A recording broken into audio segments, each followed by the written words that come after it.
Hey everyone, welcome back. Video 4 on this Halloween. This is BPD Woman. I am Jen, your BPD Woman, and welcome back to the channel. Today I want to post a video continuing our discussion of the DBT skills in the mindfulness module. If you recall, DBT stands for dialectical behavior therapy. Dialectical standing meaning that you see both sides of the situation, the happy, the sad, the good, the bad, the calm, the anxious, that you are able to see the gray area inside of you, in others, and in life.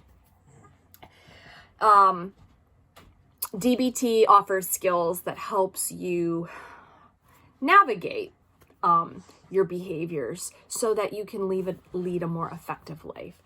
In the mindfulness skill is the first skill of DBT. There are 4 modules: mindfulness, emotional regulation, interpersonal effectiveness, distress tolerance. They are in order for a reason. They follow each other. So today we're going to discuss non-judgmentalness. So being non-judgmental, this is the 5th skill in the mindfulness module. And I'm going to read the description from the DBT app and then we'll chat a little bit about it. Strive for being as non-judgmental as you can. Being judgmental creates negative emotion and keeps you out of being in the present moment. Being judgmental means that you're using other information to understand the situation. You are out of the present moment when you're judging. Having a non-judgmental stance can free you of your history and emotion when you choose to practice it. Non-judgmental stance is the first of the how-to skills in DBT. Use it with other mindfulness skills. Some people like to pair non-judgmental stance with description. Try describing non-judgmentally. Unglue, these are some notes that I added for myself. Unglue yourself from your perceptions, your judgments, your past emotional baggage. Be curious, not judgmental. Ask questions, don't assume conclusions. So, be curious, not judgmental. That's a quote, I forget. It's an author, I'll look it up. But be curious, not judgmental. Seek questions and not immediate conclusions. Why do we want to be non-judgmental? What is the benefit of the skill? Well, have you ever had a discussion with someone who's judgmental? Perhaps it's your mom, your boss, perhaps it's someone in your workplace, perhaps it's a friend. Just go outside. Spend 30 minutes walking around and see how many judgmental thoughts come into your mind. When I first started this skill, I took a walk around the city and I think I hit 40 judgmental thoughts before 10 minutes was up. Things like, that's a stupid outfit. She's fat. Oh God, why would you wear that? Ugh, look how he's driving. Oh my God. That's being judgmental. Now, what is the difference between having an opinion about something and being judgmental? Okay. In short, when you are being judgmental, you are encroaching on someone else's comfortability in their belief or stance. That doesn't mean you can't disagree with it. That doesn't mean that you can not see the logic in it. It just means that you're not abusive. You're tolerant of their interpretation. Politics is a hard one, but it's a very black and white one to look at. Democrats and Republicans, right? It's hard for me to see the logic of certain voters, and I'm sure they feel the same with me. Okay? It's easy to say, it's judgmental to say, they're stupid. They don't know what they're talking about. They are ignorant. These are opinions that are not necessarily based in fact. When you are being judgmental, you are not allowing the other person to feel comfortable in their stance, okay? You are trying, when you're being judgmental, to see in that gray zone. Not black, not white, but in that gray zone. Now, could you say something like, that voter population seems very liberal? Okay. Maybe they are in their fiscal policy. Maybe they are in their approach to healthcare. Could you say, based on certain things that one would support or certain phrases someone could say, could you say they are racist? Yeah, you probably could. So being judgmental is different than having an observation or an opinion. Let's give an example. Okay. Being judgmental. Okay. Today I had a conversation with someone as I was walking my dog, and she was planning on going on a small family vacation with her boyfriend and her boyfriend's family. They have a beach house. And one of the girlfriends of his brother was going to attend, and she was diagnosed with COVID. And apparently she had received an update and a negative, like she began testing negative not long ago. Well, my initial reaction to that was, what the fuck? No way she shouldn't go. What is she, stupid? What, does she not care about other people? That seems really careless. Why would she do that? That's judgmental, okay? Let me try it now let me express my opinion and my thought without being judgmental. Okay, here we go.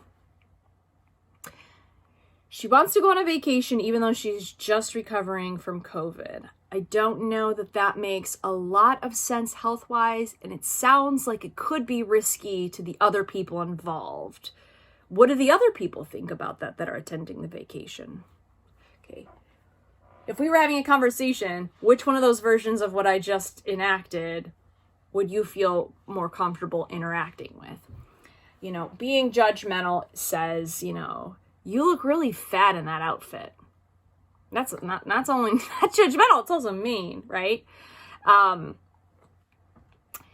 If it's going to hurt someone, it might be judgmental. It could be. Not always, but it could be, right?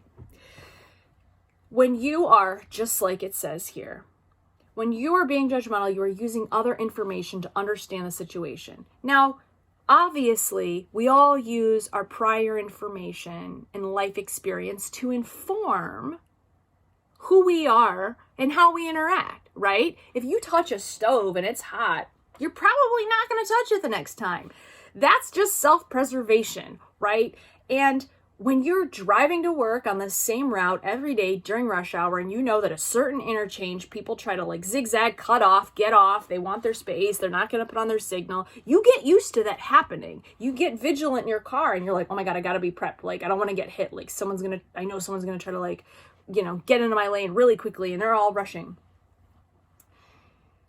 So we all inform our life on past decisions, right? Like, you know, there's a place across the street that I ordered food from once and it was okay. It was pretty good. The second time I was sick with a week of like, somebody gave me like a norovirus. Now I'm never going to order from them ever again. Okay. But that's okay because I had a really negative experience. And so I'm not going to risk ordering from that same place that got me sick once before. So it's fair to say that you do use prior information to understand something, but it can get in the way. You do need to keep it here, but don't let it run the show. Okay. So what's an example? Okay. Right. Holidays are coming up, right? And some people are going to spend them alone, or they want to spend them alone. Now, it would be easy to look at that and say, oh, that's really sad. Oh, they must not have anybody. That's really depressing. Like, oh, gosh, are they a loser? I'll be like kind of a judgmental thing, because in our experience, we've been taught that when you spend a holiday alone, that's sad. You know, you must be lonely. There's something wrong with you. A non-judgmental way to look at that would be to be curious. Okay, be curious, not judgmental. So ask, you know, well, why are they spending it alone? You know, maybe they want to spend it alone. You know, maybe they want just a break and they don't want to like go out in the hubbub. You know, maybe they are immunocompromised and this year they don't really want to be around a lot of people physically because they're worried about catching COVID or something like that. That's a way to be curious and not judgmental. If you are beginning to be judgmental, try replacing a judgmental thought with a question, right? He's a loser could be replaced with, why is he doing that? Seek to understand. You want to seek to understand. People with BPD experience black and white thinking, which is very rigid and very extreme. Judgmental thinking is pretty much the same thing. It's one extreme or the other, and it's informing your decision very quickly. With impulse control and emotional dysregulation problems that accompany BPD, it's easy to fall into non-judgmental and black and white thinking. But having emotional regulation skills and learning later more about those skills can help you be less judgmental. Again, you want to unglue yourself from your perceptions of what you might think, Be curious, not judgmental. Why is this helpful? Well, I don't know about you, but I don't really like to be judged. I don't like a know-it-all that comes in my life, assesses my life, gives me feedback, walks away. Okay, like if that's what you think, okay, but who wants to be around that, right? Don't always assume the outcome, right? People want to confide in, be friends with, surround themselves with people who are understanding and compassionate and who are not judgmental. And that for me is like the key reason why not to be judgmental. Also, judgmental thinking keeps you in a really dark, negative place. For me, I don't want to stick in a negative, dark place. Like I want to come beyond that. So again, I hope this has been helpful. We have discussed the non-judgmental skill in the DBT module of mindfulness. Please leave your comments, and I hope to see you again soon. Bye.